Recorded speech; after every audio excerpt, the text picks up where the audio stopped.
Imagine waking up one day to realize that everything you believed was built on illusion, that the genius you admired was a puppet pulling strings made of lies.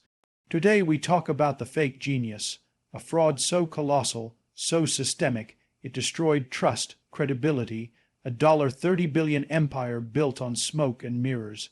They sold us dreams wrapped in credentials, suits, smiles, and Silicon Valley smoke. They spoke in tongues of disruption, revolution, and innovation, and we applauded, because that's what we do, isn't it? We stand and cheer for those who look like success. We mistake articulation for wisdom, presentation for substance, and arrogance for vision. We crown them genius before they ever built anything real, because it was easier to believe the myth than to investigate the man. But here's the thing. Truth doesn't need applause. Truth doesn't need branding. Truth doesn't show up in headlines, it shows up in the results. And when you peel back the layers of this $30 billion fraud, you don't find a misunderstood genius. You find a master manipulator who understood one thing better than anyone else. The world is addicted to the idea of the genius. We want to believe that one person, one mind can change everything. We are desperate to believe in saviors, even if they lie. There's a danger in charisma when it walks hand in hand with unchecked power. There's a danger in narratives that rise too fast, too clean, too perfect, because the truth of real building, of real vision, is messy. It stumbles, it questions itself. It asks, is this the right thing? Not how does this look on Forbes, but we don't want mess. We want the polished keynote, the magazine cover, the story that fits in a tweet. So we ignore the cracks, we excuse the contradictions, we defend the indefensible, until it all collapses, and then we act surprised. Surprised that the empire was fake, surprised that the numbers didn't match, surprised that a genius lied. But here's the truth. The lie was never the shocking part. The lie was obvious if we had wanted to see it. What's shocking is how many people chose not to. What's shocking is how many gatekeepers failed to ask a single hard question. How many investors signed checks with blindfolds on. How many journalists became cheerleaders. How many governments handed out permissions and praise, no due diligence, because fraud on this scale. This isn't the work of one person. It's a system failure. It's a collective delusion. It's what happens when money talks louder than morality. When perception becomes more powerful than proof. When everyone benefits from the lie, until no one can stop it. You see, the fall of this so-called genius isn't just about her. It's about us. What does it say about our culture that we reward illusion more than integrity? What does it say about our systems that a single individual can manipulate billions without resistance? What does it say about us that we keep falling for the same story, told with a different face? We have to ask harder questions, not just of the fraudster but of ourselves. Why do we believe her? Why do we want to? What part of us needs that genius myth to be true? Because if we don't confront that, then this won't be the last fake genius. There will be another, and another, and another, and each one will look different, but the game will stay the same. This isn't a cautionary tale. It's a mirror, and the reflection is uncomfortable. We don't just need smarter systems. We need braver people. People who speak when it's uncomfortable. People who question when everyone else claps. People who choose truth over trend, integrity over image, depth over performance, because the cost of silence. It's not just money, it's trust, it's belief, and once trust is broken, it's harder to rebuild than any startup, any valuation, any brand. So don't just walk away from this story shaking your head at her. Walk away asking, what role did I play in making her possible? And more importantly, what will I do differently so the next one doesn't rise? Because silence isn't neutral, belief isn't harmless, and in the end we get the leaders we tolerate. We get the geniuses we refuse to challenge. They didn't steal $30 billion.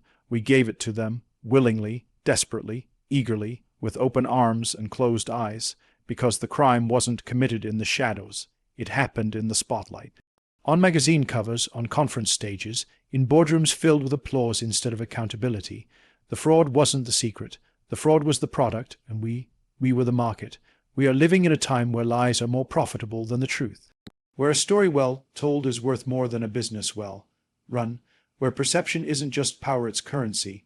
And in this warped economy, truth is too slow, integrity is too boring, honesty is too humble to trend. So the game rewards something else, performance, and nobody played that game better than the so-called genius at the center of this fraud. They didn't outsmart the world, they exposed it. They exposed how shallow we've become. How easy it is to manufacture credibility. All you need is a black turtleneck, a confident pitch, and the right headlines. Call yourself a disruptor, say technology enough times, sprinkle in some visionary quotes, and the crowd will do the rest. They will write your legend before your product even works. This was never about the science. It was never about the blood tests. It was never about changing lives. It was about building a facade big enough that no one dared question what was behind it. It was about convincing the world that doubt is pessimism, that skepticism is small thinking, and that asking for proof is an insult to vision. And it worked. Because when you sell hope dressed as innovation, people don't ask for receipts. They just clap.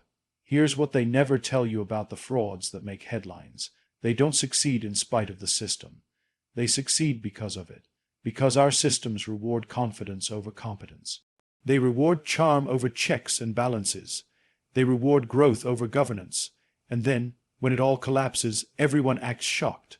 But you don't get to act shocked when the warning signs were there all along. You saw the cracks. You ignored them. You heard the contradictions. You explained them away. You had the chance to ask the hard questions. You chose comfort over courage. We are all complicit in the culture that creates these monsters. A culture that elevates the myth of the genius over the value of the grind. A culture that praises the visionary and punishes the whistleblower. A culture that would rather be impressed than informed. And let me be clear, this is bigger than one person, bigger than one company, bigger than one scandal. This is about what we choose to believe, who we choose to follow, what we choose to reward, because the next fraud won't look like this one. It will wear a different face, tell a different story, build a different product, but it will thrive in the same environment. If we don't change that environment, the names will change, but the lesson will stay the same. We live in a world obsessed with shortcuts, quick wins, big exits, unicorns, but the truth takes time. It doesn't sparkle. It doesn't trend. And most days, it doesn't feel like genius. It feels like hard, honest work. It feels like saying, I don't know, when you don't know. It feels like building slowly, carefully, quietly, and that's the problem. Quiet builders don't make headlines, so we miss them, and we celebrate the frauds instead. We don't need more visionaries, we need more truth. Tellers. We need people who aren't afraid to say, show me the evidence. We need leaders who know the difference between ambition and arrogance. Investors who see through the pitch. Journalists who don't chase the story, they chase the truth. Because if we keep applauding charisma and ignoring character, this won't be the last $30 billion we lose. It will just be the next chapter in the same tragic book. They didn't steal the money, we handed it to them, and we're still handing it out. Every time we choose narrative over numbers, every time we confuse confidence with credibility, every time we follow genius without proof. She walked into the room like she'd already won, young, composed, black turtleneck, that eerie calmness that makes people listen before you even speak. She wasn't pitching a company, she was unveiling a movement. A future, a revolution, and everyone in the room believed it. Not because they understood the technology, not because they saw the data, but because they wanted to believe. That's where it begins, doesn't it? Not with the product, not with the process. It begins with belief, because belief is currency, and she traded in it like a master banker. She sold the idea of a world where blood tests didn't require vials, where medical labs fit on your kitchen counter, where diagnostics were simple, fast, accessible to all. She didn't sell a machine, she sold salvation, and when you're selling salvation, no one asks to see the wiring. It started small, a few investors, a few advisors, a few quiet endorsements, But like all great cons, the brilliance wasn't in the lie. It was in the escalation. You don't trick the world by shouting.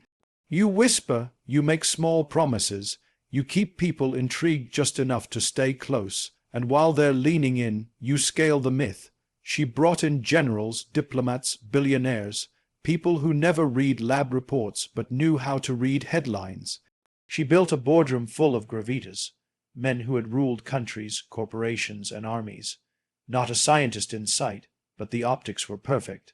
It was never about science. It was about signal, and the signal was, look who believes in me, you should too. The media came next. Oh, and how they loved her, the youngest self-made billionaire, the female Steve Jobs. The myth wrote itself and she let it, carefully, strategically, every word calculated, every interview crafted. She knew the world wasn't just watching. The world was rooting for her, and rooting is dangerous. Because when people want you to win, they stop looking at how you're playing. And so the company grew. Valuation ballooned. Retail giants signed on. Walgreens put her machines on their shelves. And still, no one saw the product work. Not once. No live demo. No peer-reviewed research. Just vision. Just talk. Just belief. Behind the scenes it was chaos. Engineers begging for more time. Scientists raising red flags. Data being manipulated. Results being forged. But the machine needed to keep running. The valuation had to hold. So the truth became optional. Integrity became inconvenient. And then, the cracks. A journalist asked the wrong question. A whistleblower refused to be silenced. And the house of cards, which had looked so majestic, started to tremble. Because that's the thing about stories built on fantasy. They only last as long as the silence around them. Once someone starts speaking, the spell breaks. When the investigations began, it wasn't the fraud that shocked people. It was how many people had seen it and said nothing. Employees, investors, board members, they all had reasons. It's not my place. Let's wait and see. She's under a lot of pressure. But silence doesn't protect truth. It protects lies. And in protecting her myth, they destroyed their own names. You see, this wasn't just a story of a fraudster. It was a story of systemic failure. A world that values momentum over morality. That rewards the loudest voice, not the wisest one. That sees warning signs as obstacles, not alarms. But it's also a story we needed. Because stories like this hold a mirror to our systems, our instincts, our own gullibility. It reminds us that charisma without character is dangerous. That vision without verification is empty. That truth, no matter how inconvenient, is the foundation of anything worth building. So the next time someone walks into a room with a dream too perfect, a promise too clean, a pitch too rehearsed, pause. Ask the hard questions. Demand the real numbers. Because no matter how brilliant the story sounds, if it cannot hold up to scrutiny, it will collapse. And when it does, it won't just take the fraudster down. It will take with it the hopes, the trust, the faith of every single person who once believed. Not every story is worth buying, and not every genius is real. They told us to follow the data. They told us to believe in innovation. They told us disruption was the future. And we agreed, no questions, no hesitation. Because the world today doesn't reward scrutiny, it punishes it. We've built a culture that worships the loudest voice in the room, not the most honest one. Where it's safer to nod in agreement than to raise your hand and say, this doesn't make sense. We've mistaken movement for progress. Hype for impact, valuation for value, and we've built systems around that illusion. Systems where lies aren't just allowed, they're encouraged. Because let's be honest, in today's economy, the truth doesn't sell. But a good story, a compelling founder, that's money, that's media, that's momentum. This is the part nobody likes to hear. The system didn't fail. It worked exactly the way it was designed to. It elevated style over substance. It silenced doubt in favor of narrative. It tracked power for those who played the image game well. And we've convinced ourselves that if someone gets the headlines, the cover story, the billion-dollar valuation, they must be doing something right. Wrong? What if I told you that disruption, as we've defined it, is broken, that it's no longer about solving problems, it's about getting attention, that real innovation is being buried under branding, buzzwords, and boardroom theater. Because that's what this story exposes: a founder who didn't invent a better way, but mastered a louder pitch, a product that didn't work, but raised billions anyway, a fraud that wasn't hidden, it was celebrated. And when people raised concerns, what happened? They were pushed out, silenced, labeled as negative, as not team players, because in toxic cultures, truth tellers are threats, not assets. The ones who challenge assumptions are seen as the problem, not the ones making promises they can't prove. So let's ask the real question. Why are we so uncomfortable with being challenged? Why is skepticism treated as disrespect? Why does asking for evidence make you the enemy? Because somewhere along the way, we stopped valuing integrity. We started confusing loyalty with obedience. We allowed the culture of yes to replace the courage of why. The next time someone presents a pitch that sounds too perfect, don't clap, interrogate, ask the uncomfortable questions. Test the claims, and if the answers don't come, walk away. Because trust is not built on charisma. It's built on clarity. And if you need smoke and mirrors to sell your idea, you don't have a business. You have a performance. But the responsibility doesn't just lie with the fraudster. It lies with the people who allowed it, the investors who didn't ask for data, the journalists who chased the headline instead of the truth, the advisors who stayed quiet because it was more convenient, the board members who showed up for photos, not governance. This wasn't one person's lie. It was an ecosystem of compliance. So, if we want real change, we have to redesign that ecosystem. We need to stop treating charisma as credibility. We need to reward those who build slowly, honestly, sustainably, not just those who pitch big. And we need to make it safe again for people to challenge the room without being shut down. Because progress is not polite. Truth doesn't always smile, and sometimes the most valuable voice in the room is the one that makes us uncomfortable. Let me tell you something uncomfortable. If you're part of a system that celebrates unverified vision, fast money, unchecked power, you're not just in danger of being deceived. You're part of the deception. Real leadership isn't about keeping everyone comfortable. It's about making sure what we build can stand when the applause fades. It's about saying, I'd rather be right in silence than wrong with a standing ovation. We need to unlearn our obsession with hype. We need to relearn the discipline of truth, because disruption without accountability is destruction, and genius without scrutiny is just a con artist waiting for their moment. Challenge the story, challenge the system, and above all challenge yourself. She stood on stage with the confidence of a conqueror and the calm of a monk. The crowd leaned forward, not because of what she'd done, but because of what they believed she could do. She hadn't changed the world, but she had convinced the world that she would. And in this era, that's all it takes. You see, today it's not the one with the best product that wins. It's the one with the best pitch. We no longer live in a world where truth rises on its own. Now, truth is outshouted, outbranded, and outfunded. We don't reward reality. We reward the illusion of success. That's why she was able to build a $30 billion lie. Not behind closed doors, but in plain sight. With the blessing of billionaires, the endorsement of media, and the silence of those who knew better. And that's the tragedy. Not that she lied, but that so many of us wanted the lie to be true. The story was perfect. A college dropout, a breakthrough medical device, a mission to save lives. The world loves a messiah, especially one who looks like a visionary, speaks like a prophet, and sells hope in digestible sound bites. But somewhere along the way, we forgot that stories don't save lives. Systems do, science does, execution does, proof does, but we didn't ask for proof. We asked for inspiration. So, while machines malfunctioned, while data was fabricated, while people were misdiagnosed and lives were risked, we clapped and clapped and clapped, because the idea was too beautiful to question, because the branding was too slick, because our fear of missing out was greater than our need for due diligence. This wasn't a scam that fooled the world. It was a world that chose to be fooled. The red flags weren't hidden, they were ignored. The doubts weren't erased, they were dismissed.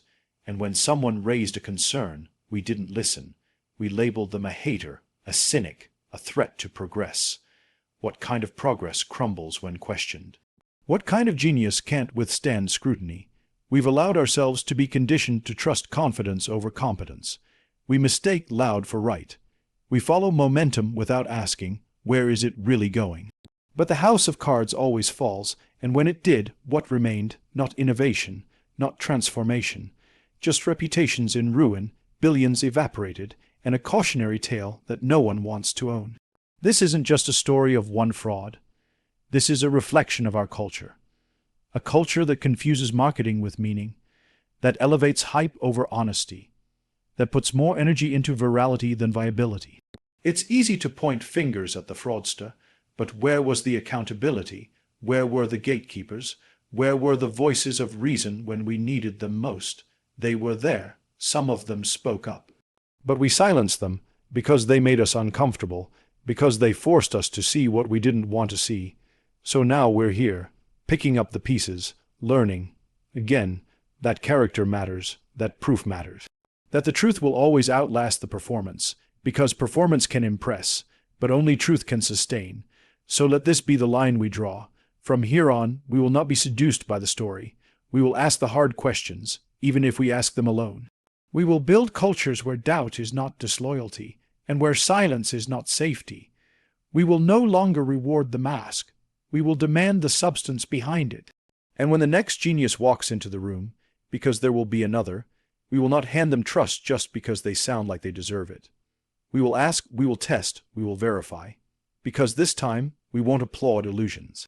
This time, we will wait for the truth to speak, and when it does, we will listen, no matter how quietly it speaks. So what do we take away? Not just caution, but agency. We must build systems that reward transparency, ethics, real value. Because in the end, greatness rooted in truth lasts. Fraud built on story collapses. The fake genius is not the anomaly, it's a lesson. Every time charisma is loved without substance, fraud finds its fertile soil. Let us be builders of lasting legacies, not illusions.